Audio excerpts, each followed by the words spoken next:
Well, hello there, assurance heroes, and welcome to the A-Plan podcast. A is for assurance, and this is your weekly audit and risk talk show. He's Emre, the tech guy. He's Andy, the communication guy. Well, all right, guys, what have we got for you this week? So this week's topic is this. What are the baked-in dangers of the likelihood versus impact approach to risk? Captain Hindsight, thank God you've come! What's the skinny? There's people trapped in that burning building, Captain Hindsight, and the fire is so massive we can't get to them! You see those windows on the right side? They should have built fire escapes on those windows for the higher floors, then people could have gotten down. Yes, of course! Well, looks like my job here is done. Thank you, Captain Hindsight! The auditor identifies a weakness, comes up with a finding, and the first thing that happens is the auditee, the process owner, even the audit manager says, how likely is this? Has it happened before? Has it happened to others?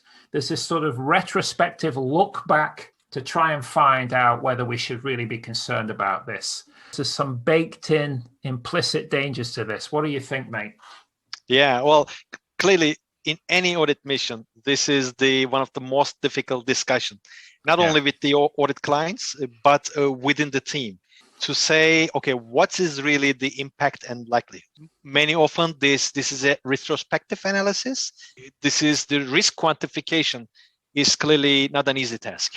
Yes, agreed. And the big risk in this whole equation is new things popping up all the time, right?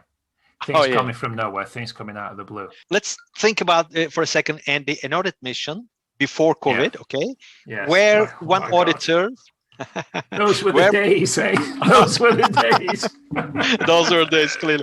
But think for a second about a mission before COVID, where one auditor in the team argues that the scope of the remote working arrangements, for instance, needs to be revised as the existing IT setup doesn't guarantee the sustainability of operations in case of a pandemic, for instance.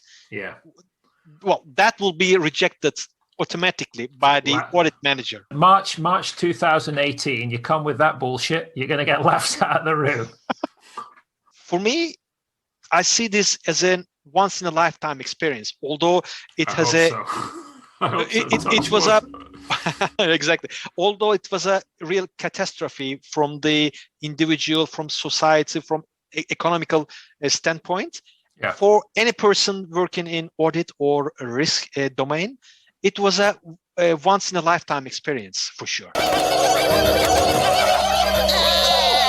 What the hell is going on?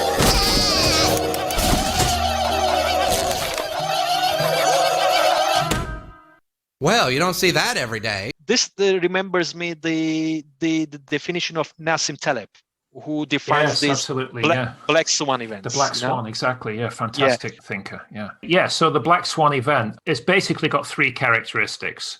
The first is that the event comes as a total surprise. Nobody sees it coming. It's by definition an unpredictable event.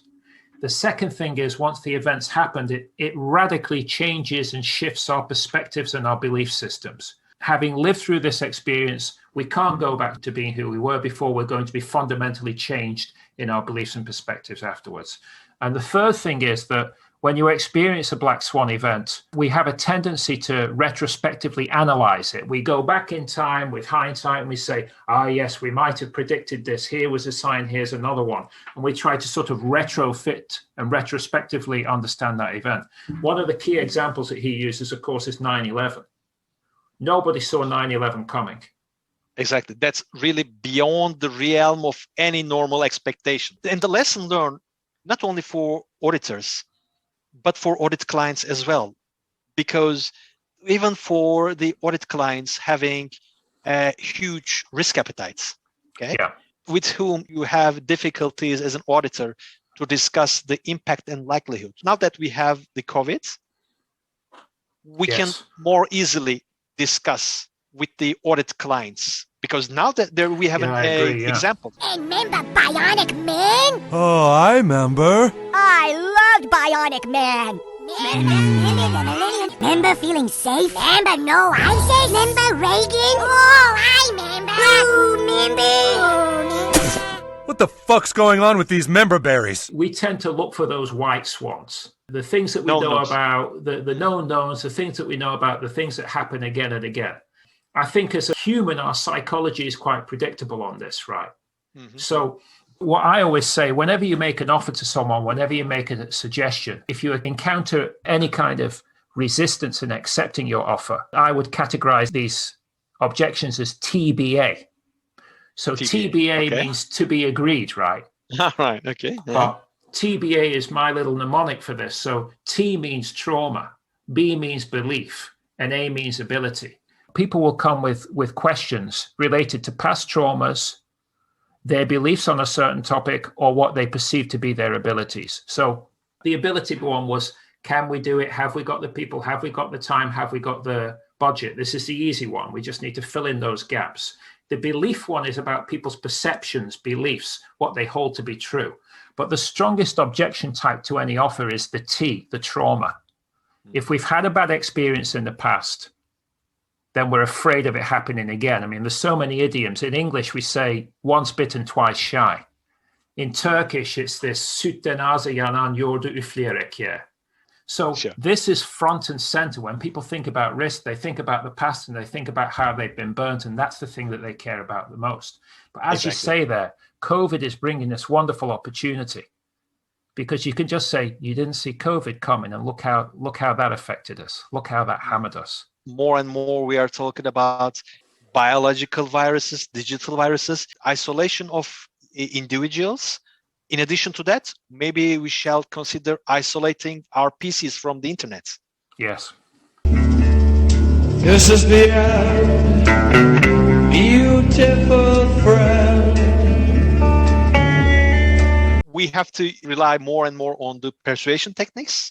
Yes. Because not only we experienced COVID, but all of us experienced COVID. So we should leverage on this unfortunate experience to build better communication around the likelihood and impact of the findings. Yeah, and I think always people are going to be, front and center is going to be the trauma, the bad experience they had in the past. Understand that. That's what they're going to default to.